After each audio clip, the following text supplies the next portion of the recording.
السلام عليكم ورحمة الله وبركاته. الحمد لله رب العالمين، والصلاة والسلام على رسول الأمين وعلى آله وأصحابه أجمعين. سبحانك لا علم لنا إلا ما علمتنا إنك أنت العليم الحكيم. قال رب اشرح لي صدري ويسر لي أمري واحلل عقدة من لساني يفقهوا قولي. أما بعد. Alhamdulillah, syukur kepada Allah Subhanahu wa taala kita dapat bertemu pada pagi ini dengan nikmat dan juga limpahan kurniaan Allah Subhanahu wa taala. Kita akan insya-Allah akan menyambung pengajian membahaskan nama-nama Allah yang Maha Indah, Asmaullah Al-Husna. Iaitulah kita bincangkan, kita sambung pembahasan kita berkenaan dengan nama Allah Al-Latif. Baik. Jadi sebelum ni kita dah bincang tentang Ar-Rafiq yang kita dah sentuh berkenaan dengan perbezaan antara Al-Latif dengan Ar-Rafiq. Jadi kita dah sentuh sebelum ni Ar-Rafiq dan juga Al-Latif. Termasuk Al-Latif, iaitulah apa? Wal-Latif huwa alladhi ya'lamu daqa'iqal masalihi wa ghawamidha. Daqa'iqal masalihi wa ghawamidha. Al-Latif maksudnya Allah Subhanahu wa taala mengetahui daqa'iqal masalihi wa ghawamidha. Maksudnya perkara-perkara yang sangat halus, yang sangat teliti. Kebaikan-kebaikan yang masalah ni kebaikan pada makhluknya yang sangat halus, yang sangat teliti. Wa ghawamidha yang tidak dapat dicapai ataupun tidak dapat dilihat oleh makhluk-makhluknya sendiri. Sehinggalah mereka kita kata apa, meneliti dengan sebenar-benarnya. Maksudnya benda yang rumit, benda yang tak mungkin nampak pada permukaan.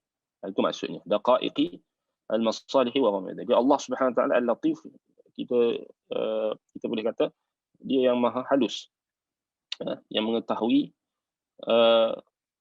kehalusan dan juga perkara yang sangat teliti, kebaikan-kebaikan yang sangat teliti yang tak mungkin dicapai hanya pada penglihatan yang sampai pada permukaan perkara. Wa ma daqqa minha wa ma latufa thumma yasluku fi isaliha ila al-mustahiqi sabil ar-rifqi duna al-'unf. Dan apa yang teliti, apa yang kita kata yang sangat-sangat halus, sangat-sangat teliti, penuh ketelitian. Kemudian Allah Subhanahu wa taala akan sampaikan kebaikan itu, maslahat itu yang sangat teliti dan sangat halus. Allah sampaikan kepada mereka yang berhak di kalangan hamba-Nya sabilar rifq dunal unf, dengan jalan yang sangat halus, dengan jalan yang sangat lembut. Dunal unf, bukan dengan kekerasan. So kita maksud Al-Latif. So, Al-Latif ni Allah Ta'ala mengetahui, yang maha mengetahui tentang perkara-perkara yang sangat halus, kebaikan-kebaikan, maslahat, kebaikan hamba-hambanya yang sangat halus, yang sangat teliti, yang halus dan teliti itu kemudian Allah Ta'ala sampaikannya kepada orang yang berhak, yakni hambanya yang berhak, yakni orang-orang beriman. Hambanya yang berhak dengan cara atau dengan jalan yang sangat lemah lembut dan bukan dengan cara yang kekerasan, bukan dengan kekerasan. Baik, fa idza ijtama'a ar-rifq fil fi'li wal lutfi fil ilmi tamma ma'na al-lutf. Bila berhimpunnya sifat ar-rifq, yakni sifat kelembutan dalam perbuatan, wal lutf yakni kehalusan dalam ilmu pengetahuannya, maka tamma ma'na al-lutf, maka sempurnalah makna kehalusan tu, al-lutf, kehalusan tu. Wala yutasawwaru kamal dhalika fil ilmi wal fi'li illa lillahi ta'ala. Dan tidak boleh nak digambarkan, kita tak boleh nak imagine betapa sempurnanya kelembutan dan juga kehalusan Allah Subhanahu wa taala. Jadi kehalusan al-lutf ini dia lebih kepada ilmu Allah, lebih kepada ilmu Allah. Kehalusan itu lebih kepada ilmu Allah. Kelembutan itu lebih kepada perbuatan Allah. Itu dari satu sudut kalau kita nak faham apa perbezaan ar-rifq wal lutf di sini dalam konteks ini. So tak boleh kita nak gambarkan kesempurnaan yang ada pada sifat Allah Subhanahu Wa Taala, iaitu dalam ilmu, dalam kita kata apa, kelembutan dalam kehalusan dalam ilmu Allah, dan kelembutan dalam perbuatan Allah, melainkan Allah Taala. Fahuwa Subhanahu Wa Taala yaltufu bi'ibadihi min haitsu la ya'lamun wa yasuqu ilaihi masalihuhu min haitsu la yahtasibun. Maka Allah Subhanahu Wa Taala itu dia maha lembut, dia sangat lembut, sangat, kita kata sangat halus perbuatannya terhadap hamba-hambanya, min haitsu la ya'lamun, tanpa mereka sedari, tanpa mereka mengetahui.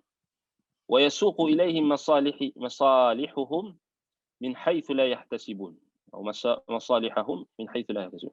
Dan Allah Taala mendatangkan kepada mereka, orang beriman, maslahat, kebaikan-kebaikan yang mereka berhak mendapatnya, min haitsu la yahtasibun, tanpa dalam kita kata dalam keadaan yang mereka tidak sangka-sangka. Maksudnya itu nak bagi tahu maksud Al-Latif. Maksudnya Allah Subhanahu Wa Taala dengan kelembutan dan kehalusan yang ada, kelembutan pada perbuatannya, kehalusan dalam ilmunya, ketelitian di dalam ilmunya itu, maka dia menyampaikan kebaikan kepada hamba-hambanya dalam keadaan mereka tak tahu, dalam keadaan mereka tak sangka-sangka. Berapa banyak kita, kalau kita perhatikan kehidupan kita pun macam tu sebenarnya. Kita benda yang kita tengok macam mana ada orang yang dia hampir-hampir, kita pernah dengar macam mana sahabat kita dia hampir-hampir, dia accident teruk. Accident. Kalau tengok dia punya tunjuk gambar tu, kereta tu terbalik. Kemudian memang kereta tu remuk, rosak teruk. Tetapi Allah Subhanahu Wa Taala dengan kelembutannya, dengan kehalusan ilmunya dan juga kelembutan perbuatannya, menyelamatkan orang itu. Dia hanya cedera ringan. Cuba bayangkan, cuba kita bayangkan kalau kalau kita ikut kita kalkulate apa dia impak kemalangan itu, mungkin kita kata innalillahi wa inna ilaihi rajiun. Dah tak ada dah macam ni kan. Tetapi tengok Allah Subhanahu Wa Taala, dia menyampaikan kebaikan kepada hamba-Nya tadi dalam keadaan yang hamba tadi pun tak sedar. Dan juga dalam keadaan yang dia tak sangka-sangka. Subhanallah. Allahu latifun bi'ibadihi. Dia maha halus dan maha lembut perbuatannya, ar-rafiq, dan juga maha halus dalam dia menyampaikan kebaikan kepada hamba-hambanya. Kadang tu tak ada pun airbag kan, tak ada airbag pun tapi selamat juga. Bukan nak kata kita kita tak perlu prepare kan, bersedia, tak. Tapi nak bagi tahu bila Allah Subhanahu Wa Taala nak menzahirkan kelembutan dan juga kehalusan ilmu dan juga perbuatannya, ada siapa yang boleh menghalang. Ada perkara yang kalau kita tengok balik, contoh macam dulu ingat tak tahun bila yang jatuh, runtuhnya bangunan, tahun bila dah tak ingat dah, runtuh bangunan Highland Tower kan. Cuba kita tengok berita tu. Kan ada seorang bayi selamat kan, mak dia meninggal kan, bayi tu selamat. So kita cuba bayangkan dalam keadaan runtuhan yang konkrit yang besar, yang dahsyat kan. Kemudian Allah Subhanahu Wa Taala selamatkan seorang bayi. Adakah tiba-tiba saja bayi tu boleh selamat? Sedangkan kita tengok kan yang lain-lain tu semua dah mati. Bayi tu selamat dikeluarkan tanpa ada sedikit pun kecederaan. Cuba kita tengok betapa lembutnya Allah Subhanahu Wa Taala dalam perbuatannya dan dalam kita kata dalam ilmunya yang sangat halus. Baik, kata Imam Ibn Al-Qayyim rahimahullah, wa huwa al-latifu bi'abdihi wa li'abdihi wal lutfu fi awsafihi naw'an. Idraku asraril umuri bi khibratin wal lutfu 'inda mawaqi'il ihsani. فيريك عزته وبيدي لطفه wa yubdi ataupun yubdi lutfahu wal abdu fil ghaflati an dha sya'ni. Baik, dia Allah Taala Al-Latif, maha halus terhadap hambanya dan untuk hambanya, terhadap hambanya, dan diberikan kehalusan dan juga kebaikan itu, perkara yang halus, perkara yang lembut diberikan kepada hamba. Wal lutfu fi awsafihi naw'ani. So kehalusan ini pada sifat-sifatnya ada dua jenis. Idraku asraril umuri bi khibratin. So, yang pertama ilmu Allah. Ilmu Allah yang meliputi segala rahsia. Segala rahsia, segala sesuatu. Bi khibratin, dengan kita kata dengan ilmu yang mendalam, pengalaman yang mendalam, ilmu yang teliti, khibratin. Wal lutfu 'inda mawaqi'il ihsani, dan juga yang tadi ilmu kan. Maksudnya kehalusan dari sudut ilmu, Allah Taala mengetahui segala rahsia, segala sesuatu. Kan, dengan ilmunya yang mendalam. Kemudian lutfu 'inda mawaqi'il ihsan. Kemudian kelembutan yang Allah zahirkan di tempat-tempat yang penuh ihsan, tempat yang kita kata macam tadilah. Orang tu kemalangan dah, terbalik dah, tetapi ihsan Allah. Allah Ta'ala limpahkan ihsannya, Allah Ta'ala limpahkan lutf, yang ini kelembutan, dan juga rifq wal lutf, kelembutan, kehalusan ilmu Allah. So Allah selamatkan dia. Sedangkan kalau ikut logik kan, kalau ikut logik sampai tahap kereta tu remuk semua, memang tak ada dah lah kan, kalau ikut logik kan. Tapi tak, Allah Ta'ala selamatkan. Waluthu 'inda mawaqi'il ihsan, maksudnya dalam kelembutan dan kehalusan Allah ni di tempat-tempat yang Allah Ta'ala dah tetapkan akan turunnya ihsan, kebaikan. Fa yurika 'izzatahu wa yabdi lutfahu wa yubda lutfahu. Maka Allah menampakkan kemuliaannya, menampakkan kepada kamu kemuliaannya, keagungannya, dan menzahirkan kehalusannya. Dan sedangkan hamba-hamba ini berada di dalam keadaan ghafalati an dzasya'ni. Ghafalati ni kita nak kata apa? Dia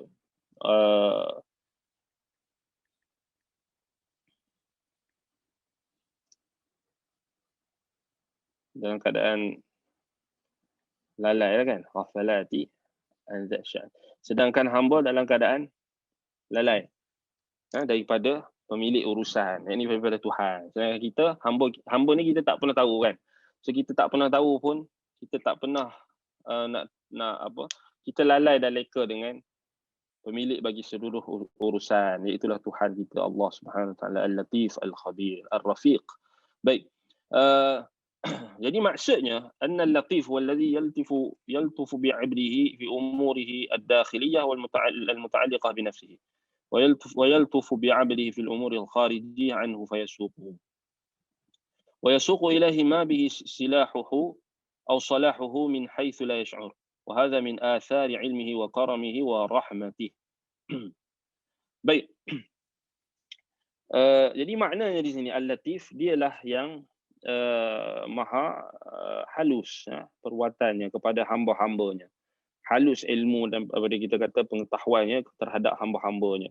Dalam urusan mereka, sama ada urusan dalaman mereka yang berkait dengan jiwa mereka, Allah Ta'ala tahu. Walfu bi'abdihi fil umuril kharijiyyati anhu, dan dia maha halus terhadap hamba-hambanya dalam urusan-urusan luar, yang melibatkan urusan luar daripada seseorang individu itu. Lalu Allah membawanya, Allah mendatangkan kepada kebaikan. Wa yasuqu ilaihim ma bihi salahuhu min haitsu. Allah datangkan kepadanya kebaikan yang dia tidak sangka-sangka, yang dia tak sedar, kan. Wa hadza min athari ilmihi wa karamihi wa rahmatihi.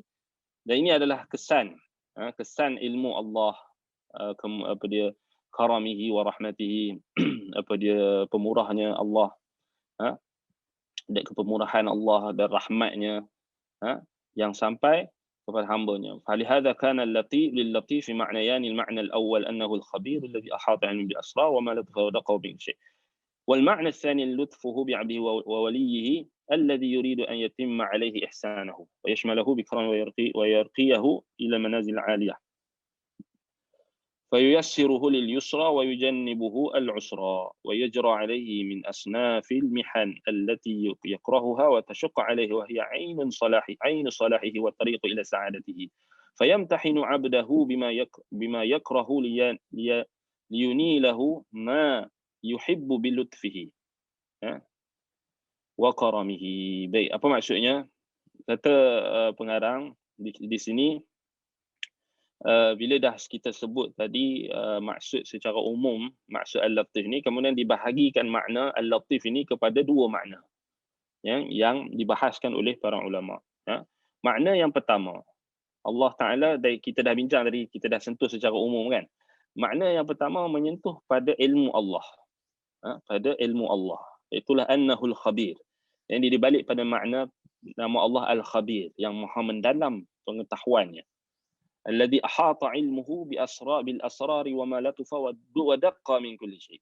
Yang apa, ilmu Allah ni dia meliputi segala sesuatu. Meliputi seluruh rahsia-rahsia yang halus, apa yang teliti, apa yang detail daripada setiap sesuatu. So Allah Taala khabir. So itu maksud yang pertama. Maksud pertama al-lutf, yakni al-lutfu fil ilmihi. Kehalusan yang ada dalam ilmunya. Dia balik pada makna nama Allah Al-Khabir. So dia kita kata dia ada kaitan antara nama Allah antara satu sama lain. Kerana hakikatnya nama-nama Allah itu merujuk kepada zat yang satu, merujuk kepada Allah Taala yang esa, yang maha, yang kita kata yang maha esa. Baik. Makna yang kedua, wal makna tsani, lutfuhu bi 'abdihi wa waliyhi alladhi yuridu an yatima 'alaihi ihsan. Baik, makna yang kedua, kehalusan Allah ini terhadap hamba-hambanya dan walinya. Yakni mereka-mereka yang beriman lah. Allahu waliyul ladzina amanu yukhrijuhum minadh-dhulumati ila an-nur. Allah tu wali bagi orang-orang beriman. So kehalusan, kita nak tengok makna yang kedua ni, kehalusan Allah Ta'ala yang Allah limpahkan kepada hamba-hambanya dan wali-walinya orang beriman. Yang Allah nak menyempurnakan ke atasnya, ke atas individu hamba itu, ihsannya, kebaikannya. Wa yashmalahu bi karamihi wa yarqiyahu ila al-manazil al-aliyah. Dan Allah nak meliputikan, Allah nak menjadikan liputan kepemurahan Allah SWT tu, sifat pemurah Allah tu, Allah nak liputi hamba-hambanya itu dengan sifat pemurahnya, dan Allah nak mengangkatnya ke tempat yang tertinggi. Wa yarqiyahu ila al-manazil al-aliyah. Allah nak angkat kedudukan dia, kedudukan hamba itu. Jadi apa yang Allah buat? Fayuyassiruhu lil yusra. Allah mempermudahkan kepadanya dengan kemudahan. Wa yujannibuhu al-usra, dan Allah menjauhkannya daripada kesusahan. Ini ada dua maksud lah. Yang pertama, Allah mempermudahkan dia untuk melakukan ketaatan. Ini paling penting. Apa dia? Fa'amma man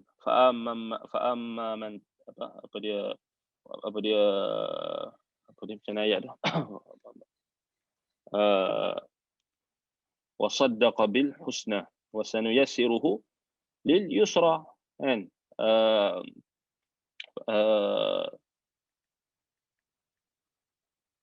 Wa amma man a'ta wattaqa wa saddaqa bil husna. Wa amma man a'ta wattaqa. Fa'amma, bukan fa'amma. Fa'amma man a'ta wattaqa. Ada orang yang memberikan, orang yang dia bersedekah, memberikan kebaikan, apa dia mensalurkan harta bendanya ataupun kebaikan, apa yang dia ada pada jalan kebaikan, pada jalan ketakwaan, dengan menegakkan suruhan Allah dan menjauhi segala larangan Allah. Fa amma man a'ta, dia buat amalan. Tak kira lah amalan apa. So kat sini kita tengoklah, Allah Ta'ala puji orang yang beramal. So kita kena tengok, kita kena ukur amalan apa yang paling bermanfaat. So kita pun kena ada ilmu nak tahu prioriti. Terutamanya bila kita ada kelapangan dan sebagainya, kita tengok prioriti apa yang kita perlu letakkan. Sebab tu bagi setengah orang, kalau kita tengok hari ni, mungkinlah mereka melihat prioriti, contohlah kita bagi contoh macam bantuan, sumbangan. Prioritinya adalah untuk membina ma'had tahfiz. Tu bagi setengah orang kan. Tetapi ada orang, setengah orang lagi, mereka melihat prioritinya adalah dengan membina, dengan membantu pembinaan tempat-tempat pusat pengajian ilmu yang sahih. So kita kena timbanglah tengok, sebab kalau kita tengok betul-betul, kita perhati betul-betul. Ini pendapat, kalau kita tengok pendapat kita kata, bolehlah kita kata pendapat peribadi kan. Tapi kalau kita tengok teliti betul-betul, ma'had tahfiz ni dah bercambah, dah banyak. Cuma kita kekurangan pusat-pusat pengajian yang membawa ajaran yang sahih. Ini kita kekurangan. Kita kekurangan pusat-pusat pengajian yang nak sentuh tentang Al-Quran dan Sunnah ni dengan metod yang sahih. Kita berhajatkan kepada pusat pengajian yang fokus kepada pengajian Quran dan Sunnah ni yang ada disiplin yang ketat. Disiplin ketat ni maksudnya mengikut manhaj yang benar, manhaj salafus salih. So kita maksudnya kita kena buat pertimbangan, nak bagi tu, nak beramal tu. Sudah tentulah sepatutnya kita memberikan keutamaan kita, bantuan dan sebagainya, keutamaan kepada pusat-pusat pengajian yang mengajar ilmu yang sahih. Tolong. Sebab tu anda katakan inilah sebenarnya perkara yang paling, yang prioriti utama bila kita tengok hari ini kejahilan. Walaupun ma'had tahfiz makin banyak, Al-Quran diajarkan sekian-sekian, tetapi kita lihat manusia masih lagi, kalau kita tengok, menjauhkan diri daripada kefahaman Al-Quran itu sendiri, dan mereka tak mempraktikkan Al-Quran itu dengan praktik sahabat, dengan praktik yang benar. Al-Quran hanyalah dijadikan sebagai lagu kan, hanya dijadikan sebagai halwa telinga untuk sedap didengari. Itu yang disebut dalam hadis-hadis akhir zaman. Nabi SAW dah beritahu dekat kita. Jadi apa yang kita kena tengok, nak pilih amalan yang terbaik yang kita nak buat tu kan. Macam contoh, nak sedekah ke, nak sumbang ke, maka pilihlah pusat-pusat pengajian yang apa? Pusat pengajian yang mengajarkan ilmu yang sahih. Itu yang prioritinya. Sebab itu Allah Ta'ala jamin orang yang buat, yang memberi, fama man a'ta, yang dia ada amalan yang dibuat, fa'amma man a'ta, dibagi dekat orang. So pemberian apa yang paling bermanfaat sekali? Sudah tentulah pemberian untuk menghidupkan ilmu-ilmu yang sahih, menghidupkan Al-Quran dan Sunnah. Itulah pemberian yang terbaik sekali. Fa'amma man a'ta wattaqa, dan dia bertakwa, dia menjauhkan dirinya daripada larangan-larangan Allah, takwa kepada Allah. Wasaddaqa bil husna, dan dia meyakini janji yang baik, itulah syurga. La ilaha illallah. Dalam sebahagian tafsir, fasanuyassiruhu lil yusra, maka sesungguhnya Allah kata kami akan mempermudahkannya untuk mendapat kemudahan, itulah syurga. We will ease him toward ease, and we will ease him toward ease. Itu maksud dia, fayassiruhu lil yusra. Itu maksud pertama, based pada ayat Al-Quran, ayat dalam surah Asy-Syams kan. Surah Asy-Syams ayat berapa tadi? 3, 5 sampai 7. Alhamdulillah. Baik.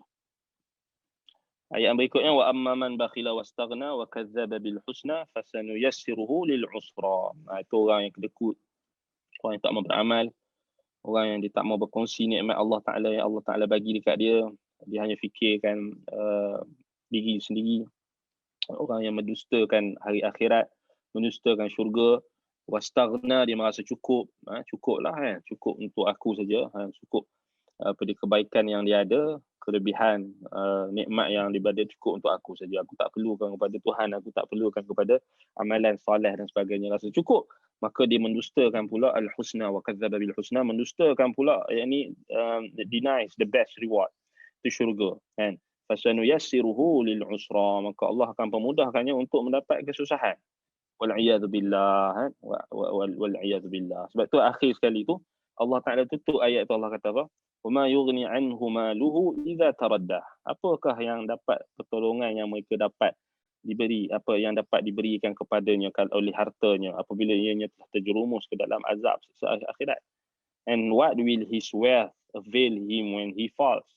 So apa kekayaan dia mampu untuk, adakah kekayaan yang dia simpan, yang dia tak mau nak sedekah, dia tak mau nak bantu orang lain tu, adakah akan bermanfaat dia simpan banyak-banyak?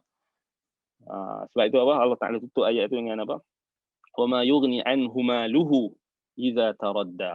So apa yang akan, adakah harta benda ni mencukupkan dia kalau dia akan bantu dia, akan tolong dia kalau dia dah jatuh dalam neraka, nanti terjerumus ke dalam seksa di neraka, wal'iyadzubillah. So kita kata apa? Tak ada, tak ada. Harta benda yang disimpan tu tak boleh selamat. Sebaliknya kalau dia beramal, amal soleh, maka dia akan, Allah Ta'ala akan pemudahkan jalan kebaikan. Itu yang pertama maksud. Yang kedua, maksud yang disentuhkan dalam kenyataan ini, wa yujannibuhu al-usra, fa yuyassiruhu lil-yusra wa yujannibuhu al-usra. Jadi Allah Ta'ala akan pemudahkan bagi hamba-Nya tadi dengan kelembutannya, dengan kehalusan ilmunya, kelembutan perbuatan Allah, dan akan menjauhkannya daripada kesusahan. Jadi umum. Sama ada Allah akan mempermudahkan kita dalam setiap urusan. Setiap urusan tu mudah je. Kan? Mudah kan. Hari ni orang susah dalam keadaan pandemik ni, Allah mudahkan untuk dia. Kan? Walaupun dia pun ada kesusahan, ada kerugian, ada macam-macam yang dia kena terpaksa tanggung, tetapi Allah mudahkan urusan yang berkait dengan urusan lain ke. Kan? Contoh, kan, fayassirul yusra wa yujannibuhul usra. Dan Allah akan menjauhkan kesusahan.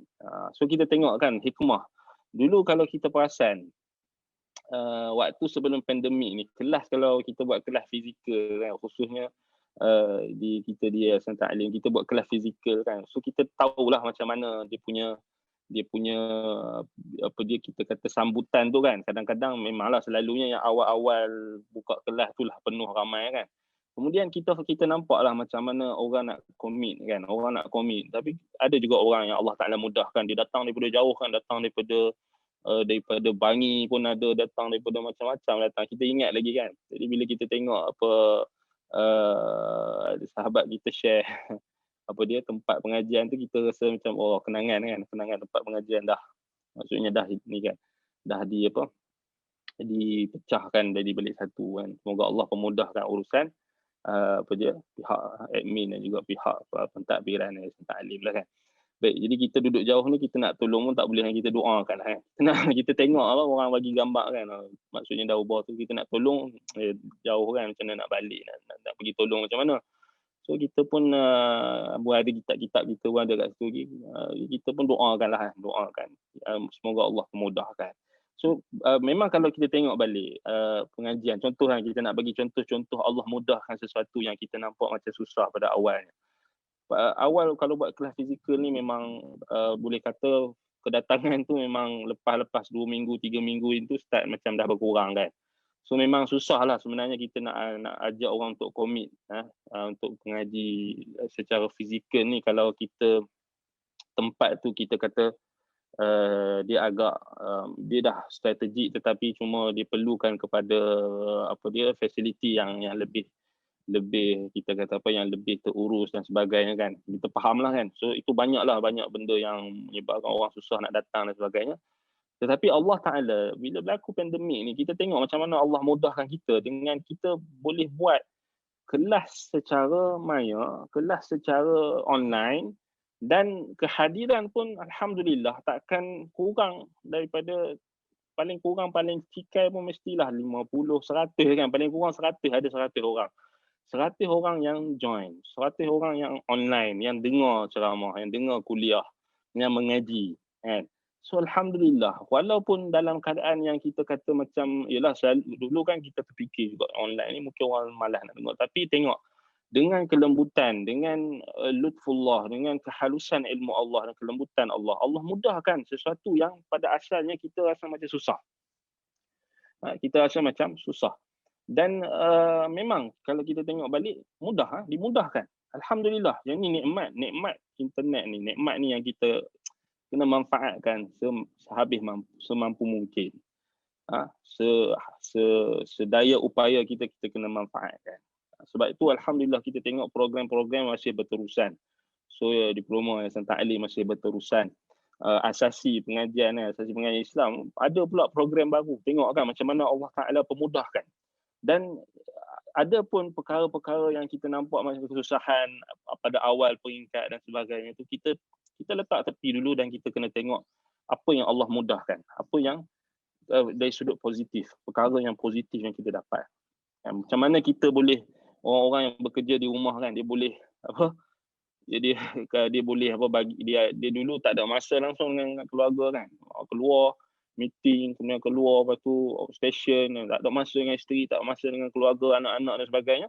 Tapi tengok macam mana Allah dengan kelembutan dia, Allah dengan kehalusan ilmunya, dengan pandemik yang berlaku ini, kita tengok macam mana keluarga, kekeluargaan, sistem kekeluargaan tu kembali menjadi normal. Maksudnya seorang ibu hari ini dia boleh pantau anak dia belajar apa dan sebagainya kan, walaupun ada kekurangan, tetapi paling kurang dia dah ada satu connection tu, dah ada dengan antara anak dengan ibu. So dia dah tahu dah, dia pun mula cakna dengan apa yang anak dia buat. So apa yang anak dia tengok, dia mula pantau anak dia. Kemudian dia pun sendiri pun nak manfaatkan waktu yang ada tu, dia pun cari kelas kan, walaupun dia ada kerja lagi, tapi dia still cari kelas lagi untuk mengaji dan sebagainya. Cuba tengok balik, benda-benda ni sebenarnya adalah kemudahan yang Allah Ta'ala bagi, yang kita tak sedar. Kita rasa macam kita tak sedar kan, macam kita tengok macam ada orang yang dia berjaya khatamkan Al-Quran dalam tempoh PKP, yang dia berjaya khatamkan kitab dalam tempoh PKP, dia berjaya habiskan pengajian dia sebagainya, macam-macam kita tengok. Itu antara bentuk kelembutan dan kehalusan yang Allah Ta'ala zahirkan. Baik, wa yajra alaihi, so Allah Ta'ala mudahkannya kemudahan, wa yujannibuhul usra, Allah menjauhkannya daripada kesusahan, wa yajra alaihi, dan Allah akan melakukan hal tersebut di atas hal tersebut. Allah Ta'ala akan alirkan, Allah Ta'ala akan alirkan aliran, iaitu pada kita kata ketetapan dan juga kemudahan itu di atas jalan itu. Min asnafil mihan. Kemudian wa yajra alaihi min asnafil mihan. So Allah Ta'ala, kemudian Allah Ta'ala akan tengok, dan Allah Ta'ala tahu setiap hamba-hambanya ni.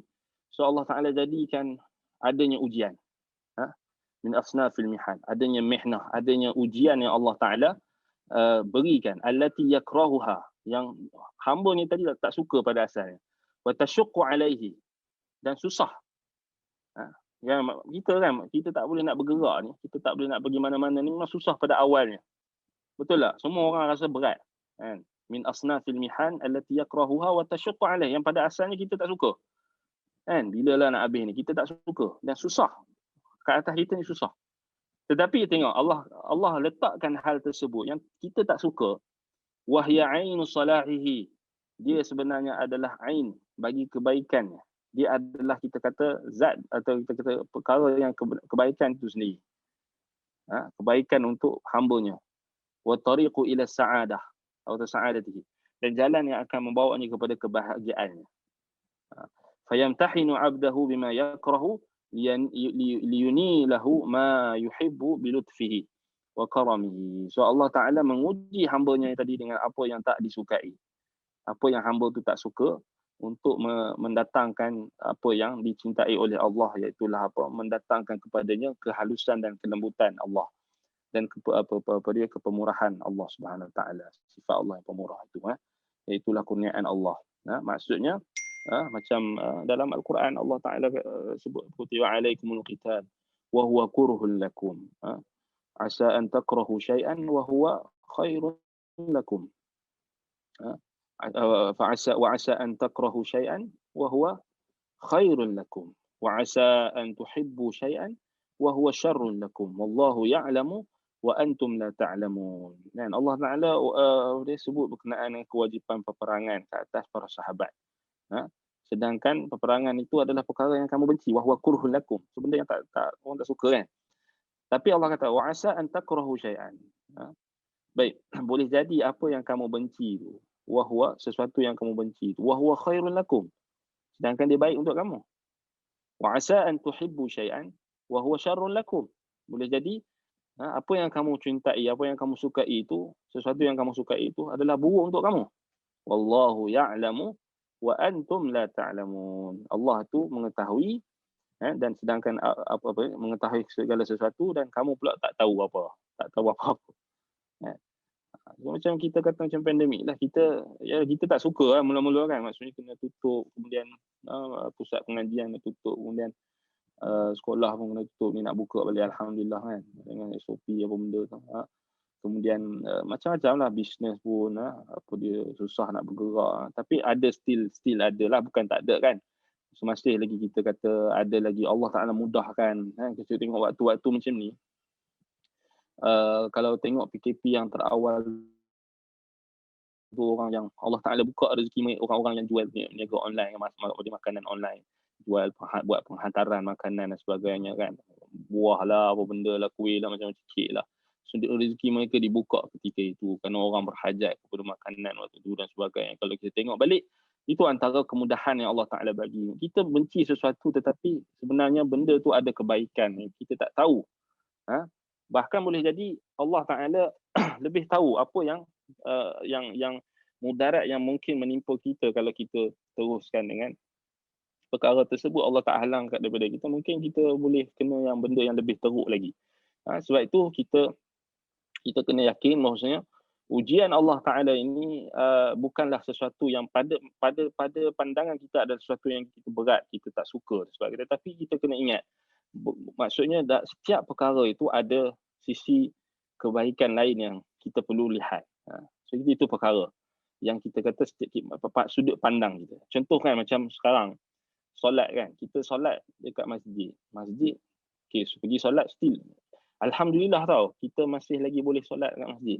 Maksudnya masjid tak tutup, masih lagi boleh, walaupun ada kekurangan dari sudut perjarakan saf, tetapi masih lagi boleh solat, masih lagi azan dikumandangkan kan. Jadi apa yang kita dapat, contohnya bila SOP yang diletakkan, okey, katalah kita tak suka kan jarak ni, memanglah jarak kan, memang pada asalnya kita pun tak suka benda tu, jauh daripada sunnah kan. Pada asalnya sunnah ialah apa, rapat. Tetapi dalam keadaan kita kata sunnah itu yang tak sampai tahap wajib ni, yang dibahaskan oleh ulama kan, tak sampai tahap wajib, walaupun ada pendapat yang kata wajib, tetapi ada khilaf di kalangan ulama benda tu. So kita kena terima benda tu sebagai satu bentuk pencegahan. So ulama bahas kan. So jadi bila dijarakkan tu, kita jangan tengok satu sudut je. Kemudian diletakkan SOP mesti daripada rumah kena ambil wuduk. Kalau maksudnya tak digalakkan untuk ambil wuduk di masjid. Dia sebenarnya bukan tak boleh lah, boleh. Dalam SOP tu boleh je, kalau dah batal tu ambil je lah wuduk kan. Tetapi dia galakkan untuk ambil wuduk dekat rumah masing-masing. So itu sunnah tu. Ramai orang tak perasan kan, sunnah ambil wuduk daripada rumah, kemudian pergi jalan kat masjid, jalan ataupun naik kenderaan ke, tetapi akan dapat pahala apa, gugurnya dosa.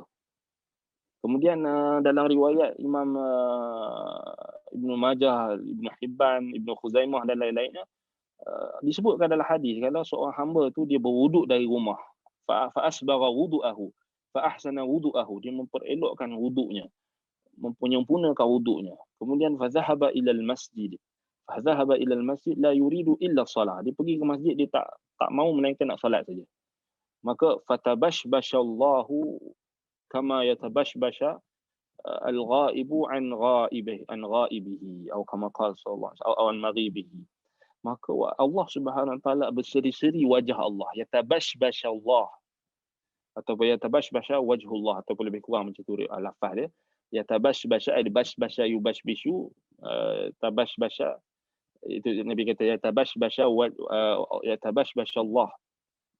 Allah tu berseri-seri wajah dia bila tengok ada hamba dia ambil wuduk daripada rumah, kemudian keluar nak pergi masjid, kemudian dia nak pergi solat, seri-seri wajah Allah. So nampak tak kelebihan ambil wuduk daripada rumah? So nampak tak dalam satu perkara yang kita terhalang, ada benda kebaikan banyak lagi yang kita dapat.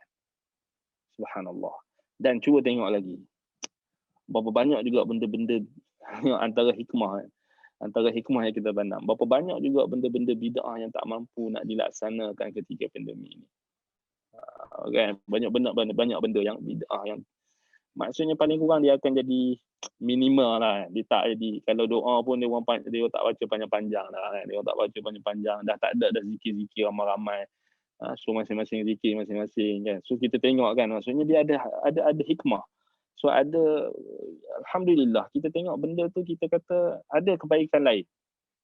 Kan kalau orang yang dulunya dia suka buat benda-benda yang menggendang dalam masjid semua dah tak ada dah. So bayangkan kita kata ini antara satu hikmah. Orang akan nampak, orang Allah Taala nak zahirkan kebaikan. Orang nak nampak bahawa benda tu tak perlu pun, tak berhajat. Kan, tak berhajat, dia tak berhajat. Nak menikah tak perlu pun nak kena salam tangan. Bukan syarat pun kena salam tangan. So nampak tak? Tapi kena salam juga kan, kena salam juga.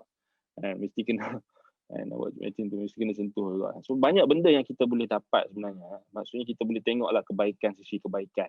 Memanglah kita tengok mungkinlah ada orang dia dah bosan kan. Dia kata bosan lah tengok asyik macam ni, PKP ni sama saja. Jangan kita sesekali bosan dengan nikmat yang Allah Taala limpahkan kepada kita. Bahaya kalau kita rasa macam tu. Jangan kita tengok, jangan kita hiraukan apa yang orang nak cakap, apa yang berlaku, orang kita kata cakap-cakap perkara-perkara negatif dan sebagainya ni. Memang kita akan jadi stres kalau kita tengok benda-benda negatif ni, benda yang setiap perkara benda yang nampak tu semua keburukan. Ini bahaya. Ini negativity yang sangat-sangat bahaya yang Nabi SAW larang. Sebab tu Nabi SAW kana yu'jibuhu at-tafa'ul. Nabi SAW ni suka tafa'ul. Tafa'ul ni maksudnya Nabi suka melihat sesuatu dari sudut positif. Nabi suka bersangka baik. Nabi suka melihat benda tu dari sudut yang kebaikan. Nabi sampai nama-nama yang buruk kan, nama kampung, nama tempat yang buruk pun Nabi suka suruh tukar. So Nabi ni penuh dengan kita kata perintah supaya kita sentiasa berfikiran positif. Tengok benda tu kita kena tengok sisi yang baik, positif. Lainlah kecuali lah kalau benda tu memang buruk, benda tu memang dilarang oleh syariat, benda tu memang kita kata memang bercanggah dengan syariat kan. Kau tengok LGBT kau boleh sangka baik lagi, tu tak betul lah. Kau tengok liberal, etis, apa semua yang sesat-sesat ni kau boleh sangka baik itu sesat, itu kau sendiri yang sesat. Tetapi dalam konteks secara umumnya perkara-perkara yang kita kena tengok di sekeliling kita, kena tengok dengan pandangan yang baik. Tafaul, jangan tasya'um. Tasya'um ni anggap ada sial kan. So jangan macam tu. Kan tengok orang mengajar, cikgu mengajar ada silap sikit, dia suruh negatif tu. Kan padahal cikgu biasalah cikgu kan. Dia cakap cikgu bahasa Inggeris tu kan. Dia cakap bahasa Inggeris tersilap sikit, biasalah, standard lah. Kan macam kita guru kita ni bukannya robot kan, dia mesti ada, dia letih juga, dia tersalah, dia tersilap, dia lalai, dia sama macam kita. Cuba bagi dia mengajar kan. Orang yang pandai condemn ni, dia pandai condemn, tapi kalau cuba dia letak dia dekat situ, suruh dia mengajar, okey, bagi dekat dia kitab, okey kau mengajar 2 jam, boleh apa kau nak goreng apa, kau nak cakap apa, tak boleh. Sebab tu kita jangan pandai condemn orang. Kita tak mampu, maksudnya kita bersyukur, kita berterima kasih ada orang nak jadi guru, orang nak mengajar orang. Kan? Daripada kita tak ada apa-apa kosong, maksudnya dah tambah lagi guru yang mengajar kebaikan. So Nabi SAW bagi tahu innallaha wa malaikatahu yusalluna ala muallimil khair. So Allah Taala dan malaikat-malaikatnya berselawat kepada orang yang mengajar manusia kebaikan. So kita kena ingat jangan main-main, maksudnya kita jangan perlekehkan golongan-golongan yang mengajar kepada kebaikan. Tambah lagi guru-guru kan, mengajar kebaikan. Maksudnya janganlah kita memperlekehkan kan, kalau dia ada kekurangan dan sebagainya. Tetapi kalau kita jadi macam lalat, kita kena jadi macam lebah kan. Lebah ni dia akan hinggap pada benda-benda yang baik kan. Madu kan, bunga, benda-benda yang manis, benda-benda yang kita kata yang wangi kan, yang sedap kan, yang baik kan. Adapun lalat dia akan cari bangkai. Kita contohi macam madu. Kita kena ambil benda-benda yang baik. Bukannya kita jadi lalat, kita pergi hurung bangkai, kita pergi hurung benda-benda yang busuk, najis dan sebagainya, kemudian kita menjadi rosak dengan hal tersebut. Wallahul musta'an. Baik, balik pada makna nama Allah Al-Latif. Baik. Jadi nama Allah Al-Latif ini dalam Al-Quranul Karim ada 7 tempat yang menyebutkan nama Allah Al-Latif. Antaranya dalam surah yang pertama kita tengok dalam surah Al-An'am ayat 103. Allah Ta'ala berfirman, la tudrikuhul absar wa huwa yudrikul absar wa huwa latiful khabir. La tudrikuhul absar. Dia tak mampu untuk kamu capai. Dia tak dapat, dia Allah Ta'ala itu tak mungkin dicapai, dilihat dan diliputi oleh penglihatan mata kamu. Wa huwa yudrikul absar, dan dialah yang meliputi hakikat penglihatan mata. La tudrikul absar, maksudnya kamu tak mampu untuk capai nak lihat Allah di dunia. Wa huwa yudrikul absar, dialah Allah Taala yang meliputi penglihatan kamu. Dia yang mengetahui dan meliputi segala penglihatan. Dia yang melihat segala penglihatan. Wa huwal latiful khabir, dan dialah yang maha halus. Maha halus, iaitulah dalam dia memberikan kebaikan kepada hamba-hamba, dia melayan hamba-hambanya, dia mengampuni hamba-hambanya, dia memberikan ihsan kepada hamba-hambanya. Maha halus. Al-latifu al-khabir, dan maha mendalam pengetahuannya. Sebab itu kita kenapa ulama sekalikan dua nama ini, kerana dia nama yang disekalikan dalam Quran. So al-latif al-khabir dia ada kaitan. Ada kaitan yang sangat sangat jelas. Baik. Kita kata he is the subtle and the acquainted subtle. So dia terjemahkan dalam bahasa Inggeris, Sahih International, dia kata subtle. So dia maha halus kepada hamba-hambanya, kan? Itu ayat yang pertama. Baik. Kemudian dalam tafsir At-Tabari kita tengoklah Ibn Abbas kata, so jadi kita dah jadi tak, bila kita dah pegang tafsir salaf ni, dia jadi tak, bila kita baca ayat Quran ni kita jadi nak rujuk juga kan tafsir sahabat macam mana. Situ sebab kita dah jadi apa, biar jadi tabiat lah, biar jadi tabiat. Kalau kita yang belajar ni kita tak mampu, tak apalah, kita tunggu, kita dengar apa daripada guru kita kan. Qala Ibn Abbas radhiyallahu anhuma al-latifu bi awliyaihi. So kata Ibn Abbas radhiyallahu anhuma, al-latif ni merujuk kepada sifat kehalusan dan kelembutan Allah tu, kehalusan Allah pada hamba-hambanya ataupun pada wali-walinya. So dia khusus pada wali-walinya.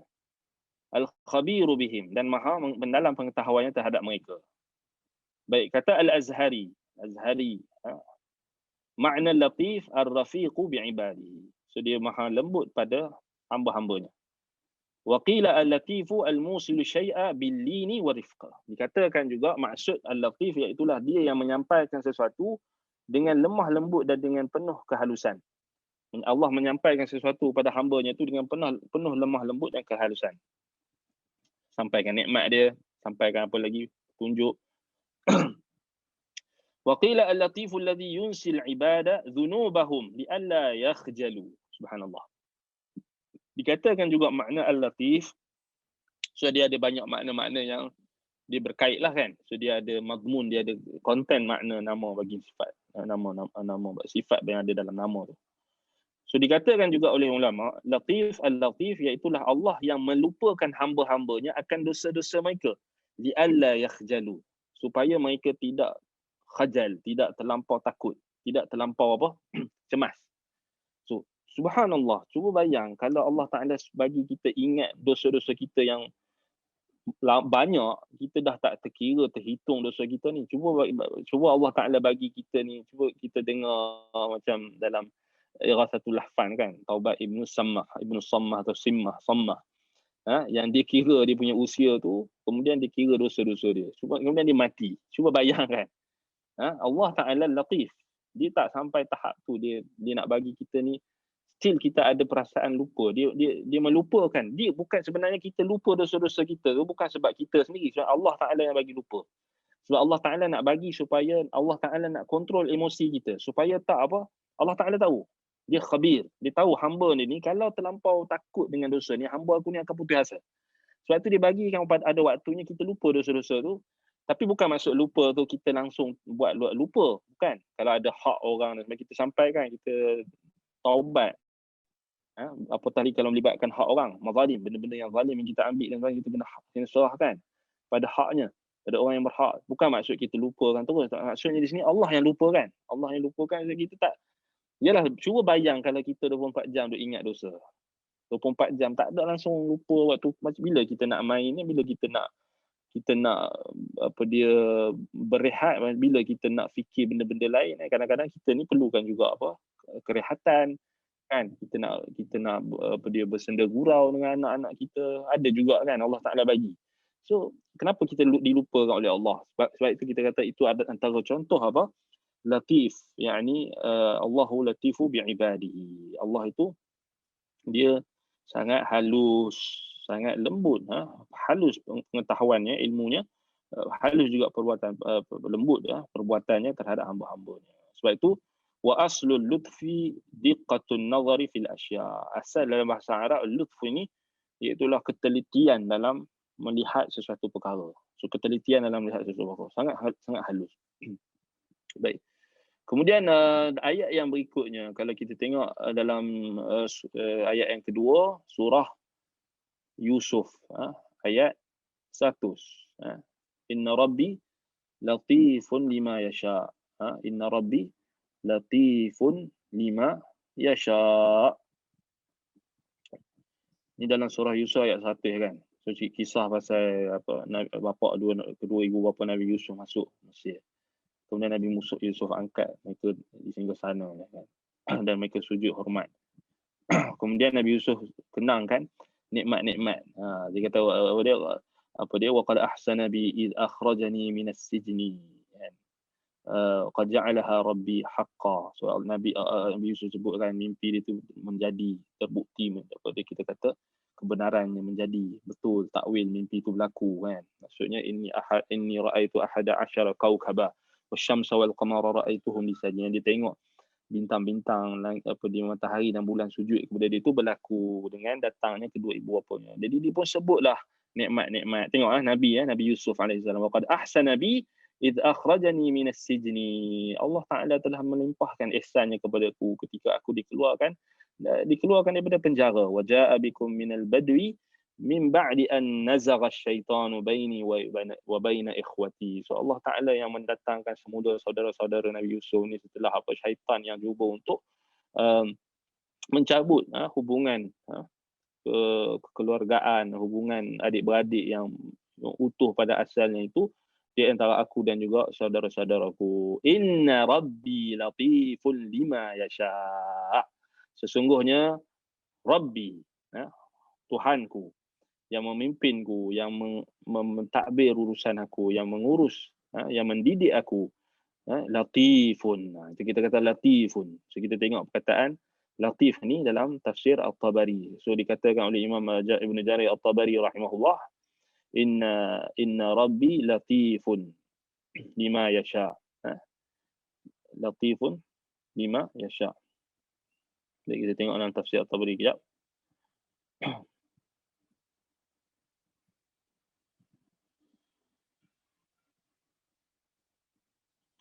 Latifun, inna rabbi latifun lima yasha, maknanya inna rabbi dzu lutfin wa sun'in lima yasha.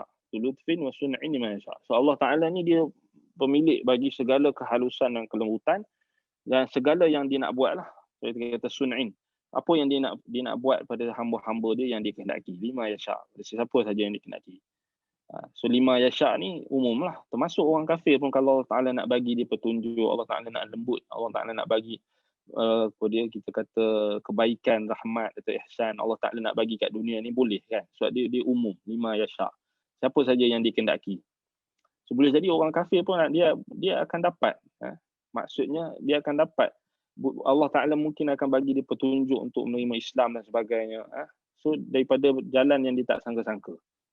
Kan? Sebab itu kita jangan remehkan usaha kita untuk berdakwah kan. Sebab itu kita pun kena berlemah lembut jugalah dalam dakwah kan, kepada orang-orang yang bukan Islam, baik yang kafir dan sebagainya. Kita dakwah kepada mereka dengan lemah lembut, sampaikan kepada mereka Islam dengan baik kan, dengan ihsan, dengan hikmah wal mau'izatil hasanah, bukan dengan kita mengubah ajaran agama semata-mata nak redha mereka. Benda yang tak boleh sambut kita sambut, benda yang haram kita halalkan, bukan macam tu. Jangan sesekali ta'rifkan lembut itu dengan cara kita mudahanah, kita mencairkan jati diri kita sebagai seorang Muslim sampai tak ada dah wala' wal bara', tak ada langsung dah. Itu bahaya, itu bukan latif. Itu kita kata letih. Letih kita tengok kan, bukan latif, letih. Baik, na'udzubillah min dzalik. Baik. Sebab itu kata Imam Ibn Jarir At-Tabari, wa min lutfihi wa sun'ihi annahu akhrajani min as-sijni wa ja'a bi ahli min al-badwi ba'da alladhi kana baini wa bainahu min bu'di ad-dar. Baik. Jadi termasuklah kelembutan dan kehalusan ilmu Allah, kelembutan perbuatannya dan perbuatan dan tindakan Allah itu, dia mengeluarkan aku, kata Nabi Yusuf, daripada penjara. So itu antara kehalusan, kan? Dan dia mendatangkan kepada aku ahli keluarga aku daripada badui, daripada pedalaman, daripada padang pasir badui. Ya? Setelah antara aku dengan mereka tu adanya kejauhan, jarak, ya? Jauh dari sudut hati dan jarak. So kena hasad mereka terdahulu, lalu aku terpisah dengan mereka jauh. Wa ba'da ma kuntu fihi min al-'ubudati war-riqi wal-isar. Setelah aku ditawan dan menjadi hamba sahaya. So itu juga satu kelembutan Allah. Allah Taala jaga Nabi Yusuf alaihi salam. Allah Taala pelihara Nabi Yusuf. Sebab itulah kata Nabi Yusuf alaihi salam, inna rabbi latifun lima yasha. Lutfun Yusuf wa sun'un lahu hatta akhrajahu min as-sijni. Kata Qatadah, so Allah Taala telah menzahirkan kehalusan dan kelembutan perbuatannya kepada Yusuf. Dan Allah buat apa yang dia buat pada Nabi Yusuf, sehingga Allah mengeluarkan Nabi Yusuf daripada penjara, dan Allah datangkan ahli keluarganya daripada badui, daripada pedalaman, daripada padang pasir, dan Allah telah mencabut balik setelah mendatangkan balik keluarga mereka, adik-beradiknya, yang setelah syaitan telah berjaya untuk menghasut mereka dan mencabut tali persaudaraan dan juga tali kekeluargaan di antara mereka, yang mengadu domba di antara saudara-saudaranya. And inna rabbi latifun lima yasha. Itu dalam ayat yang kedua. Ayat yang ketiga dalam surah yang ketiga surah Al-Hajj ayat 63. Alam tara anna Allah anzala minas sama'i ma'a fatusbihul arda mukhdaratan inna Allah latifun khabir. So kita tengok dalam ayat dalam surah Al-Hajj ayat 63. So kita tengok tafsir sekali. Alam tara anna Allah anzala minas sama'i ma'a fatusbihul arda mukhdaratan.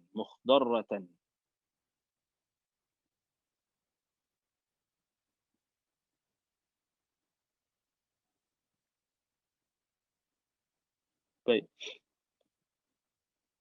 Do you not see that Allah has sent down rain from the sky and the earth becomes green? So mukhdarah kan, earth become green. Indeed Allah is subtle and acquainted. Tak kau melihat bahawa Allah telah menurunkan hujan dari langit lalu menjadikan bumi itu hijau. Mukhdarratan maksudnya Allah jadikan bumi hijau, subur dengan tanaman-tanaman, sedap mata memandang warna hijau kan. Sungguhnya innallaha latifun khabir. Sesungguhnya Allah maha halus serta lembah lembut urusan takbirnya. So dari sudut ayat ni urusan takbir, penciptaannya. Lagi maha mendalam pengetahuannya akan hal ihwal sekalian makhluknya. Sebab itu nak terjemah kat sini kena tengok siap ayat lah. Kita tengok konteks ayat. So konteks ayat dekat sini, sebab itu kalau kita tengok dalam terjemahan yang baik, dia orang akan terjemah based pada konteks kan. So sebab itu dia kata di sini lagi maha mendalam, ada lemah lembut dalam pentadbiran ataupun penciptaannya. So lebih tepat kan. Baik, kita tengok dalam tafsir At-Tabari. Imam At-Tabari kata apa? Dia kata alam tara ya Muhammad, tidakkah kamu melihat wahai Muhammad, Allah anzala minas sama'i ma'a. Allah Taala menurun kepada langit air, yakni mataran hujan. Fatusbihal ardu mukhdarratan. Maka jadilah bumi itu menjadi hijau. Bima yanbutu fiha minan nabat. Keluar daripadanya tumbuh-tumbuhan. Innallaha latifun. Sesungguhnya Allah latif. Apa maksud latif di sini? Kelembutan Allah, ini kehalusan perbuatan Allah tu. Bistikhrajin nabati minal ardi bidzalika al-ma' wa ghairi dzalika min ibtida'i ma syaa an yabtadi'ahu. Dengan Allah mengeluarkan tumbuh-tumbuhan, nabat daripada muka bumi, dan daripada air yang turun, daripada hujan yang turun, dan selainnya apa yang kamu lihat, sungai dan sebagainya, yang ada ibtida', yakni ciptaan yang tidak ada misal, yang tak boleh kita samakan dengan apa-apa ciptaan, yang memang dia adalah ciptaan yang hakiki, masya'a, yang dikehendaki Allah, an yabtadi'ahu, yang Allah Ta'ala menciptanya. And latifun. So tengok kan, maksudnya dalam ayat ni kita boleh dapat faedah antara kehalusan dan kelembutan, maha lembutnya Allah, maha halusnya Allah Subhanahu Wa Taala, latif, iaitu dia mengeluarkan tumbuh-tumbuhan. So bayangkan kalau kita gondolkan bukit, kita gondolkan hutan, pokok-pokok kita cabut. Mana kelembutan, mana kehalusan? Tak ada kehalusan lah. Itu sebab jadi banjir apa semua tu. Kan? Sebab dah tak terkawal. Sebab tak perhatikan tanda-tanda kekuasaan Allah, tanda-tanda kehalusan dan kelembutan yang ada pada makhluk, yang datang daripada sifat-sifat Allah yang maha sempurna. So tengok kan, banyak kan benda kalau kita tak faham daripada nama-nama Allah ini, kita tak faham Allah Ta'ala, tak kenal Allah, banyak kerosakan yang akan berlaku. Sebab dia kira nak gondolkan, dia kira nak tebang pokok. Sebab tu apa kita kata, ialah bukan tak boleh tebang langsung kan, nak buat bangunan, tebanglah, tapi janganlah sampai tak terkawal. Jangan sampai tak terkawal. Dia punya musibah dia lagi dahsyat. Bahkan mudarat yang akan menimpa itu lebih dahsyat. Sebab tu kalau kita tengok balik orang yang nak mengejar keuntungan dunia semata-mata, jadi dia akan tak nampak kan benda-benda tu, dia tak nampak. Wallahul musta'an. Baik. Sebab tu Allah kata fatusbihul arda mukhdarratan, so jadi hijau kan. So maksudnya hijau, maksudnya nikmat Allah Taala. Baik, itu ayat yang ketiga. Baik, kemudian kita tengok ayat yang keempat. Ayat yang keempat asalnya surah Luqman. Ayat 6 ayat 16 lah, surah Luqman ayat 16. Ya bunayya innaha in takum mithqala habbatin min khardalin. So kita tengok setiap ayat ni, surah Luqman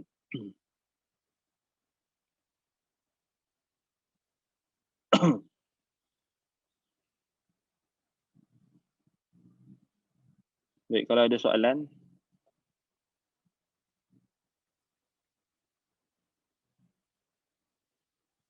Tengok soalan, kalau ada soalan. Habis dah waktu. Biar Ana kena berhenti awal sikit. Sebab ada kelas lagi lepas ni. Berjujuk kelas ni. Lepas satu kelas ni, petang saja ada kelas lagi. Moga Allah bantu. Saya nak tengok soalan ni, ada soalan ke tak?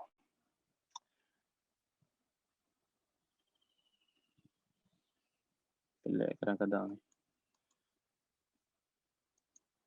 Baik, Ana rasa tak ada soalan kot. Baik, jadi kita berhenti setakat inilah. Kita berhenti pada ayat yang ke berapa? 4 ke-5 ke ke-4. 1, 2, 3, 4. Ayat yang keempat yang menyebutkan nama Allah Al-Latif. So kita akan tengok satu-satu nanti. InsyaAllah apa maknanya, apa yang kita boleh dapat faedah. Baik. Aqulu qawli hadha wa astaghfirullah li wa lakum. Tak ada soalan. أقول قولي هذا وأستغفر الله لي ولكم سبحانك اللهم وبحمدك أشهد أن لا إله إلا أنت أستغفرك وأتوب إليك صلى الله على محمد وعلى آله وصحبه وبارك وسلم الحمد لله رب العالمين والسلام عليكم ورحمة الله وبركاته.